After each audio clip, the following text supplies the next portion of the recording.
A controversial new law is stirring up a lot of debate on the Tech campus. We'll have a closer look at campus carry coming up. It's Halloween week and students are getting ready for the haunted holiday with some frightening fun. Find out how next. And Halloween isn't the only holiday taking place this week. We'll have a look at the art school's observance of a unique Mexican celebration. This is the MCTV Weekday Update. Welcome to the Wednesday edition of the MCTV Weekday Update. I'm Rachel Blevins. And I'm Katie Main. Texas Tech students, faculty, and staff with concealed handgun licenses will soon have the option to carry on campus with a new law that goes into effect in August 2016. And Rachel, I understand that you've been talking to some people about this controversial issue. That's right, Katie. Senate Bill 11, or the Campus Carry Bill, was signed into law by Texas Governor Greg Abbott in June. I spoke with Texas Tech Provost Dr. Lawrence Skubaniak, and he said that in order to determine the guidelines for the best way to implement the new law, the university created a special task force which issued a survey and held a public forum on the topic. Began with a committee put together at the system level, where every component of the system had a representative, and I represented Texas Tech, and then President Nellis asked me to chair the university task force. We're still very much in the information collecting stage. We've issued a survey, we had our first forum, we have some focus groups planned. So I think the task force has worked well together, and I'm pleased with the way it's proceeding thus far. During Tuesday's public forum, students, faculty, and staff had an opportunity to voice their opinions and concerns regarding guns on campus and in the classroom. I wanted to see what everyone's opinions were for or against it, because that respects everyone's opinions tremendously. And I wanted to see what our student body had to say about the concealed carry. Well, I was very excited about having an open discussion about campus carry, because a lot of people have, their own viewpoints and emotions about campus carry that aren't exactly either researched or not researched. So it was a good discourse, and I feel like a lot of valid opinions were given. I lean against it personally. I've learned a lot about it. I have to say I'm somewhat more comfortable now that I've met more people who are for it, now that I understand the stipulations better. For me, it's a matter of what makes people feel safe. I did learn that a lot of people are for it. I learned that there are a lot of faculty that would feel uncomfortable with armed students in their classrooms, which I did not necessarily expect. My biggest takeaway was that there are a lot of people that are for campus carry, which I am excited about. I'm glad that a lot of people recognize that it's truly a liberty issue. If you have an E-Raider account and you're interested in participating in the survey, visit the link on our screen to add your opinion on where you think guns should and should not be allowed on campus. So Rachel, I know the campus carry is a hot topic on campus. What was your take on the event yesterday? Well, I thought that it was a really good turnout. There were a lot of people there, and as far as the speakers went, they varied on opinions, and they had some really interesting arguments. A lot of the people that were against it brought up mental health, how people would obtain a CHL, and if people with CHLs would actually be able to protect people in the classroom. And a lot of the people that were for it brought up freedom, liberty, and the Second Amendment as a whole and how that applies on college campuses. Now, whenever it came to audience reaction, I thought that it seemed like the people who were against it got a lot more applause than the people who were for it. However, whenever it came time after the forum to really sit down and talk, the people who wanted to talk were more of the people who were for campus carry. Well, thanks, Rachel. On a bit lighter note, it's Halloween week. Students are gearing up for a Saturday with several fun events being held across campus. Kicking things off yesterday, the Tech Activities Board held a Decorate Your Own Pumpkin event in the North Sub Plaza.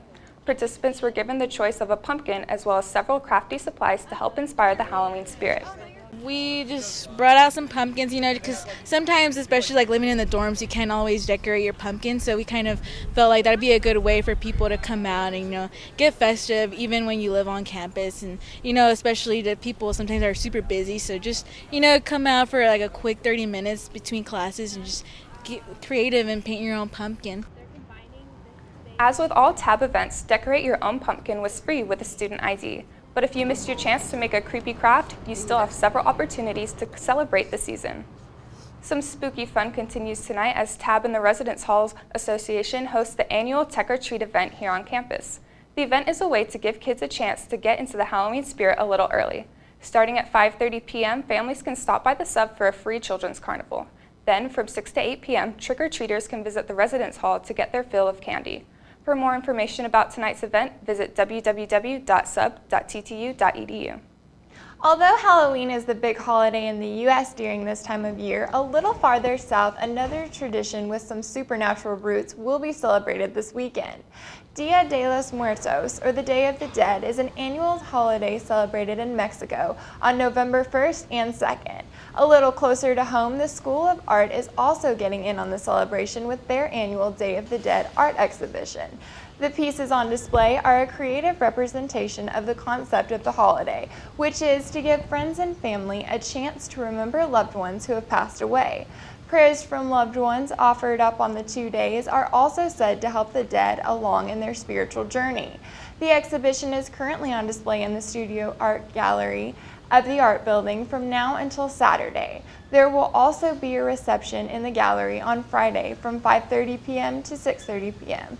Both the gallery and the reception are free and open to the public. Earlier this week, Lubbock saw some pretty cool temperatures with lows in the upper 30s. Since then, we've seen some warmer weather overall. That's true, Rachel, but we may be seeing some big changes by tomorrow night. Let's take a look at the MCTV forecast. Today has already been a bit cooler, with highs only getting into the upper 60s. Tomorrow should be nice during the day with sunshine and a high of 75. But then, starting tomorrow night, we could see some rain and possibly a thunderstorm that will continue into Friday. And all day Friday, we have a chance of storms and more cool weather. By Saturday, the wet weather should clear out with partly sunny skies. But don't expect much increase in the temperature, with Saturday's high coming in around 66 degrees. Finally, by Sunday, we should start seeing a lot more sun and warming temperatures climbing into the 70s. That trend will continue through Tuesday with lows in the upper 40s and low 50s. But don't get too used to the dry weather. We could see a return of some thunderstorms later next week. With Halloween fast approaching, you still have a few chances to get into the Halloween spirit and enjoy some frightening fun before the big day is here. Tomorrow night, TAB is hosting a Halloween series movie marathon. Stop by the Escondido Theater at 3 p.m. to catch Halloween Part 1, followed by Part 2 at 4:45 p.m. and Part 3 at 10 p.m. During the break between Part 2 and 3, head down the hallway to the Sub-Matador room and take part in Trivia Mania, starting at 7 p.m. As always, the movie marathon and trivia are free with a student ID. If you're more of a fan of live entertainment than the movie theater, the School of Music has another Halloween-themed event that's perfect for you. The University Symphony Orchestra will be performing their annual Halloween concert on Friday in the Hemmel Recital Hall. The orchestra will showcase fun holiday music from theater and cinema, such as Phantom of the Opera, Wicked, and The Sorcerer's Apprentice. Members of the orchestra will be in their Halloween best, and attendees are also encouraged to come in costume.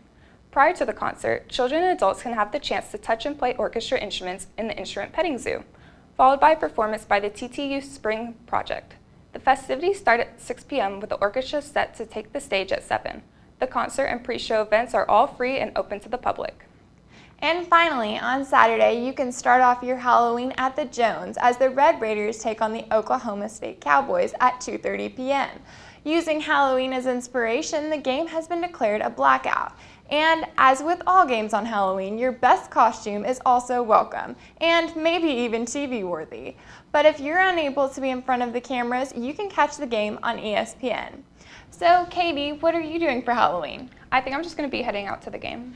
Me too. I can't wait to watch. Now, because of the recent tragedy that happened last weekend at OSU's homecoming, Tech Athletics has asked that all Tech fans refrain from using the terms Wreck-'em or Wreck OSU when it comes to this game. So, in that case, just use Guns Up Red Raiders. That's all for today's edition of the MCTV Weekday Update. Thanks so much for joining us, and be sure to check out ttuhub.net every day for more news. We'll see you next week.